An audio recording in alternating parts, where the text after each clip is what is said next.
Ready to go? Oh, Misha. You're going from one top prospect to another in gym crew. What are your thoughts on kind of how the UFC has been matchmaking you lately? I mean, there's the tough matches and stuff, but that's UFC, and I want to be at the top. So by winning this kind of fights, it puts me back into those, bigger fights and more opportunities for the future, calling out bigger names and etc. So, yes, he is undefeated, but I fought undefeated guys before. You've had about 6 months since that last fight, UFC 235. What kind of changes you've had to make, been able to make during this time? I got about 30% stronger physically. Um, More cardio, more sparring, just better preparation in Las Vegas. Um, just I've been doing whatever I possibly can the whole entire summer. I didn't go anywhere, just home gym, and that's all I've been doing. So I feel really good. I feel really ready. I just can't wait and show it. You think 30% stronger? I say so, yes. Yeah. You just like hit the weights? What do you mean? Like, how did you do that? Some secrets, some secrets right there. You have been training at Extreme Couture, and you've been there for a while now. How much better do you think you've been since relocating to Vegas?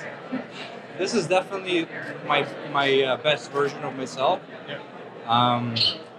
I've been there for like 1 year, training with all the high-level fighters, and I feel like that slowly everything coming together. MMA is a very ruthless game. It's unforgiving, so in order to be good, in order to win, you have to be obsessed with training and just the whole entire MMA.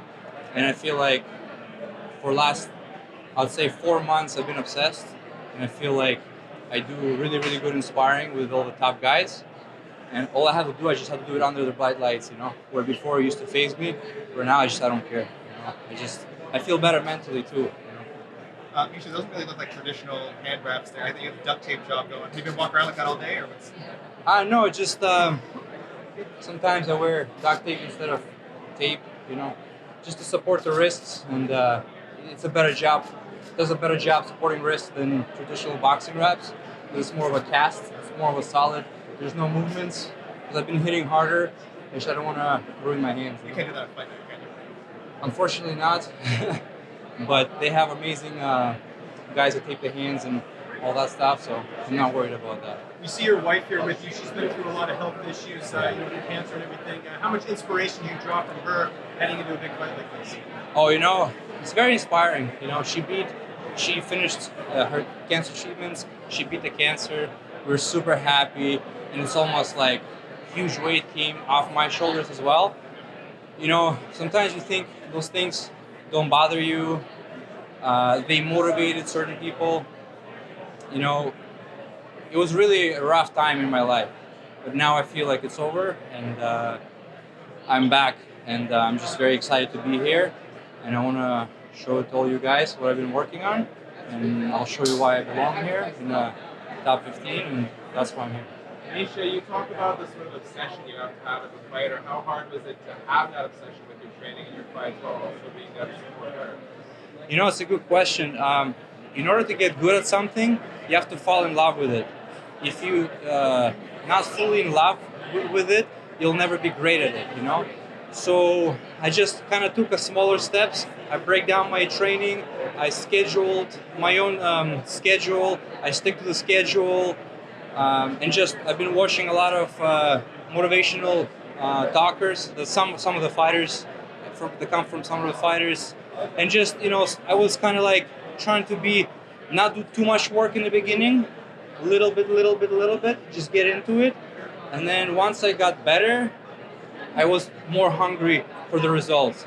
And once I was doing good against certain guys in sparring, I've seen that I'm doing better, so that motivated me even more to obsession level, where some days I would go and train 3 times a day, and that like really like helped me.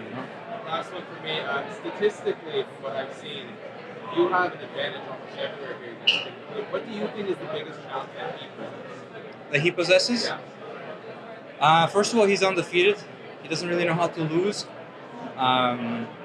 Even though, he's younger than me, but, he's still explosive, he's still strong, he's still growing. And at that age, with 10-0, he doesn't know how to lose, and he's here he wants to be a champion too, right? So he still brings a lot of threat, I know I have more experience overall by breaking down each kind of like art, but you guys all know in MMA it doesn't really matter. In MMA it's all about, sometimes it's all about even how you wake up that day, how you're feeling that day in particular, In training, yeah, you can beat everybody, but how well can you perform under the pressure, under all these lights, under all this public, And that's something that I've been actually working on. I've been doing some tricks to kind of like simulate all this, at home. Can you explain what some of those tricks are? Or is that a secret? Well, this trick I was doing with the virtual reality. Oh, right. Yeah, so I've been in like big crowds, Better than putting like microphones in your bathroom or something, trying to simulate. Oh yeah. No, I actually put the helmet and I see all these crowds. I'm in a world championships boxing rings, and and now it doesn't faze me at all. So before it did. Your last 5 fights haven't gone past the first round. Do you see a similar fate with Jim? You know what? I don't know. We'll see. It's going to be interesting because I know he likes to throw. I'm going to come out throwing. I don't know. If we survive that first round, then most likely, yeah, we're going to go to the third. But I still kind of think he's going to finish in the first. Yeah. Misha, just one more for me. Fighters always looking for new, interesting ways to help improve their game. Is virtual reality something you can see making its way into the MMA market eventually? Can you see it being used in hospitals and clinics with children? It's just a matter of time. It's a great question, It's just a matter of time. There's such a huge future with the virtual reality.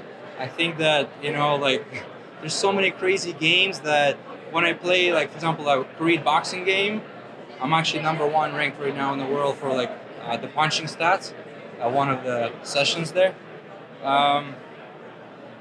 It's just half an hour putting the helmet on, putting, like, wrist weights, and doing some, like, movement and doing some, like, boxing game. I'm completely drenched. I'm so sweaty, and at the same time so excited. I want to play more.